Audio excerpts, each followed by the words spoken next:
ओम त्र्यंबकम यजामहे सुगंधिम पुष्टिवर्धनम उर्वारुकमेव बंधनाम मृत्योर्मुक्षीयमामृतात्। राम राम दोस्तों, प्यारे भाइयों, प्यारे बच्चों। ये मेरे बच्चे और बच्चे के बच्चे गए थे केदारनाथ जी। तो वहाँ से जब प्रसाद लाए तो ये जो आप देख रहे हो मेरे गले में और मेरे मस्तक पर, ये बाबा केदारनाथ जी का प्रसाद है। और मैं ये सब पहनकर अपने बाबा को, यानी आनंद बाबा को, आज भोलेनाथ समझ रहा हूँ। मेरे अंदर आ गए भोलेनाथ जी।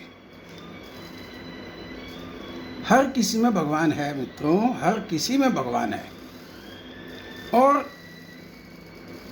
अगर कहीं 10-20, मैं किसी बाबा की वकालत नहीं करता हूँ, मैं तो कहता हूँ कि जहाँ भीड़ है वहाँ संत नहीं है, और जहाँ सच्चा संत है वहाँ भीड़ का कोई काम ही नहीं है। सच्चे संत के पास लोग बैठते नहीं, दूर भागते हैं उसकी सच्ची बातें सुन के। वो भीड़ लगने ही नहीं देगा अपने आसपास। इसके ऊपर भी आपको मैं बताऊंगा एक बाबा की कहानी। आज फिलहाल इतना कहूँगा कि जहाँ भी भीड़ है, कोई कह रहा था कि योग को हाई दर्जे का व्यापार बना दिया है दुनिया में। आज की डेट में बहुत बड़ा व्यापार हो रहा है योग के नाम पर।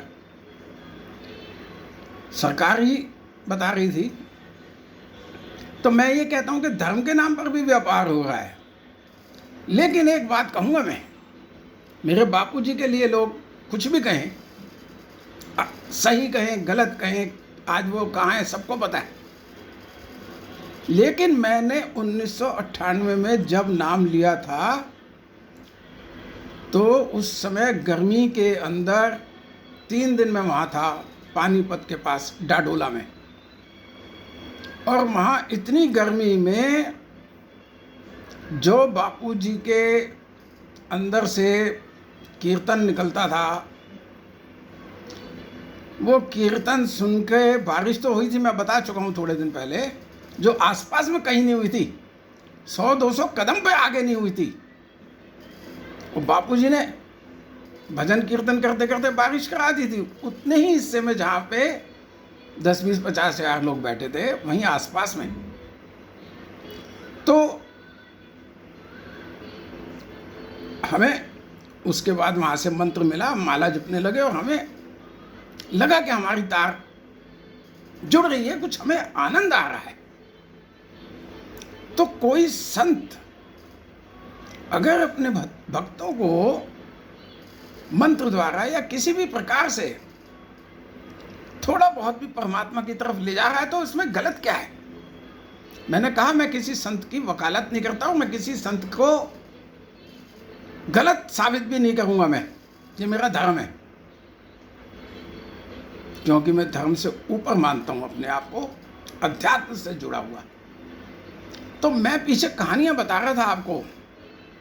एक कहानी पूरी बता दी थी कि पति पत्नी उतर गए, 2-3 मिनट बेकार होने के कारण बस आगे गई तो उसके ऊपर पहाड़ी का एक हिस्सा टूट के गिर गया और सारे लोग तकरीबन खाई में चले गए, बस समेत। तो पत्नी ने कहा था कि भगवान ने हमको बचा लिया, और पति ने क्या कहा था आपको मालूम होगा। पति ने कहा था कि अगर ये बस न रुकती हमारे कारण तो ये आगे निकल जाती, पहाड़ का टुकड़ा बाद में गिरता और ये सब बच जाते। पत्नी ने भी स्वीकार कर लिया। फिर मैंने दूसरी कहानी बताई आपको कि एक बस के ऊपर बिजली कड़कड़ा के बार बार टकरा के जा रही थी वापस। और कंडक्टर ने कुछ लोगों के कहने से एक मैदान में बस रोकी और एक एक आदमी को भेजा, पेड़ को छू के आ जाओ, कि जिसको भगवान ले जाना चाहता होगा बिजली उसके ऊपर गिर जाएगी, वो मर जाएगा, बाकी तो सुरक्षित चले जाएंगे। एक एक करके सब लोग गए, घंटा बर्बाद हो गया वहाँ पर, कंडक्टर ड्राइवर भी हो जाए। एक बुजुर्ग आदमी जो 70-80 साल का था, वो हाथ पैर जोड़ने लगा कि मुझे बस से उतरने में और चढ़ने में ही कठिनाई होती है, मुझे कहाँ पेड़ तक भेज रहे हो इतनी गर्मी के अंदर। लोगों ने कहा यही है, यही है, यही है, जो उतरना नहीं चाह रहा उसको उतार के नीचे फेंक दिया और बोले कि तू दूसरी बस से आ जाइयो, हम चलते हैं। आगे क्या हुआ मैंने आपसे पूछा था, शायद कुछ देर पहले तक तो किसी ने नहीं बताया था, बता दिया हो, मैंने चेक नहीं किया। क्यों नहीं बताते? अरे कुछ तो अंदाजा लगाओ यार। बाबा भौंक रहा है, बस पागल है बाबा। कुछ सिखाने के लिए बताता हूं मैं आपको, कुछ परमात्मा में विश्वास जगाने के लिए बताता हूं मैं आपको। और आज मैं बहुत ही एक अच्छी बात आपको कहने जा रहा हूं, आपको समझ आए तो ठीक, ना समझ में आए तो ठीक। जब उसको बुढ़े बाबा को उतार के, और मैं तो कहूंगा नीचे फेंक के चले गए वो लोग, 100-200 कदम आगे गई बस और बिजली कड़कड़ाती हुई उस बस पे ऐसी गिरी कि एक बंदा नहीं बचा, समाप्त हो गया सब कुछ। बुढ़ा अपनी आंखों से बस को जलते हुए देखता रहा। उस बुढ़े को नहीं ले जाना चाहता था भगवान, उस बुढ़े के कारण बचे हुए थे सब लोग। लेकिन परमात्मा जब जिसको ले जाना चाहेगा उसको ले जाएगा, चाहे तो वो गलत है इसलिए भी भगवान ले जाता है, और कई दफा भगवान को अच्छे आदमियों की जरूरत होती है इसलिए भी ले जाता है। तो ये नहीं कि जिसे भगवान ले गया वो गलत था या वो सही था।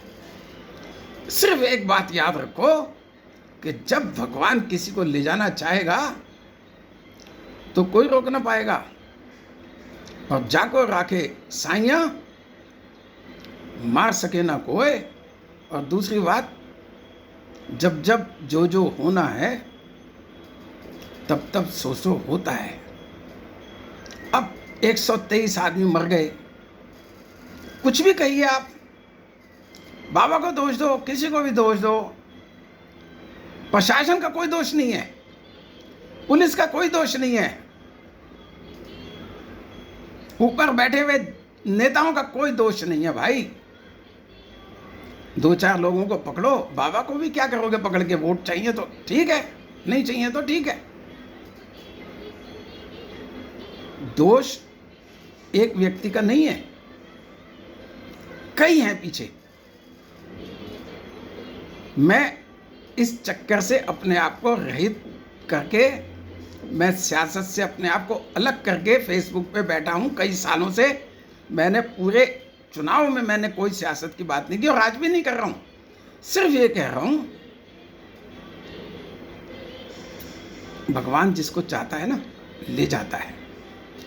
किसी पे दोषारोपण करने की कोई जरूरत नहीं, मैं बाबा की वकालत नहीं कर रहा हूं। अगर दोषी है तो एक बाबा नहीं है, कई हैं, सबको अंदर करना। बाबा को भी छोड़ो मत, पूछो उससे क्या, कहाँ गलती रही तुम्हारे से, क्या गलती।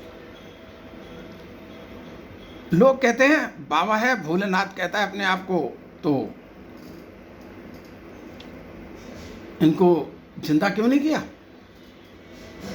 अरे दुनिया को बनाने वाले ने, जिसने ये दुनिया बनाई है, जो निराकार सृष्टि का रचयिता है, वो तो है ना।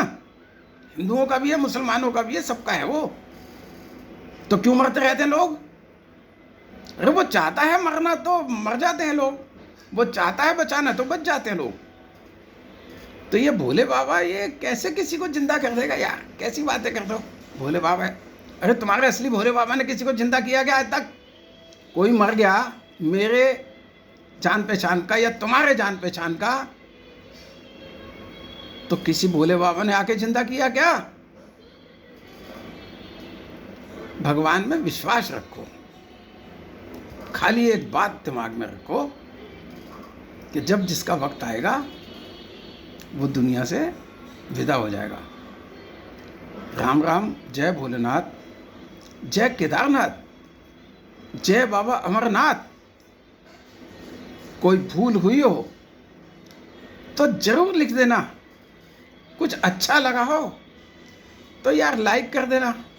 देख तो सभी लेते हो, ये बाबा लाइक के चक्कर में मरा जा रहा है यार।